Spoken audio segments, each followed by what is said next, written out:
ರಾಜ್ಯ ರಾಜಕೀಯದಲ್ಲಿ ಆಗ್ತಾ ಇರುವಂತಹ ಬೆಳವಣಿಗೆ ಬಗ್ಗೆ ಆರ್ ಅಶೋಕ್ ಮಾತನಾಡಿದ್ದಾರೆ. ವಿಪಕ್ಷ ನಾಯಕ ಆರ್ ಅಶೋಕ್ ಹೇಳಿಕೆಯನ್ನ ಕೊಟ್ಟಿದ್ದಾರೆ.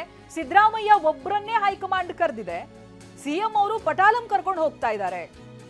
2028ಕ್ಕೂ ಅಧಿಕಾರದಲ್ಲಿ ಇರ್ತೀವಿ ಅಂತ ಭವಿಷ್ಯ ಹೇಳಿದ್ದಾರೆ. ಡಿಕೆ ಶಿವಕುಮಾರ್ಗೆ ತನ್ನ ಭವಿಷ್ಯವನ್ನೇ ಹೇಳೋದಕ್ಕಾಗ್ಲಿಲ್ಲ. ಕಾಂಗ್ರೆಸ್ನಲ್ಲೇ ಇರ್ತಾರೋ ಬೇರೆ ಪಕ್ಷಕ್ಕೆ ಹೋಗ್ತಾರೋ ಅಂತ ಮಾತನಾಡಿದ್ದಾರೆ ಅಶೋಕ್.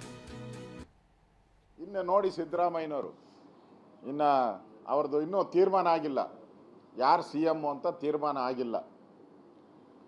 ಸಿದ್ದರಾಮಯ್ಯನೇ ಕಂಟಿನ್ಯೂ ಅಂತ ಹೇಳಿದ್ರೆ ಇನ್ನು ಒಂದು 50-60 ಸಾವಿರ ಕೋಟಿ ತೆರಿಗೆಗಳನ್ನು ಆಗಕ್ಕೆ ಆಗಲೇ ಫೈನಾನ್ಸ್ ಡಿಪಾರ್ಟ್ಮೆಂಟವರು ಚಾಪ್ಟರ್ ವೈಸ್ ಇಟ್ಕೊಂಬಿಟ್ಟಿದ್ದಾರೆ.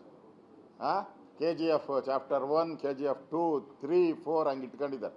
ಎಲ್ಲ ತೆರಿಗೆ ಏರ್ಗೆ ಕಡೆ ಇನ್ನೂ ತೀರ್ಮಾನ ಆಗಿಲ್ಲ. ಅದಕ್ಕೆ ಮುಖ್ಯಮಂತ್ರಿ ಏನು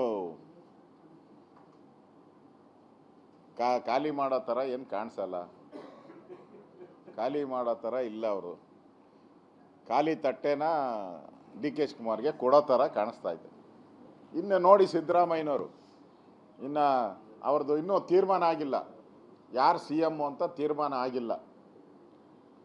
ಸಿದ್ದರಾಮಯ್ಯನೇ ಕಂಟಿನ್ಯೂ ಅಂತ ಹೇಳಿದ್ರೆ ಇನ್ನು ಒಂದು 50-60 ಸಾವಿರ ಕೋಟಿ ತೆರಿಗೆಗಳನ್ನು ಆಗಕ್ಕೆ ಆಗಲೇ ಫೈನಾನ್ಸ್ ಡಿಪಾರ್ಟ್ಮೆಂಟವರು ಚಾಪ್ಟರ್ ವೈಸ್ ಇಟ್ಕೊಂಡು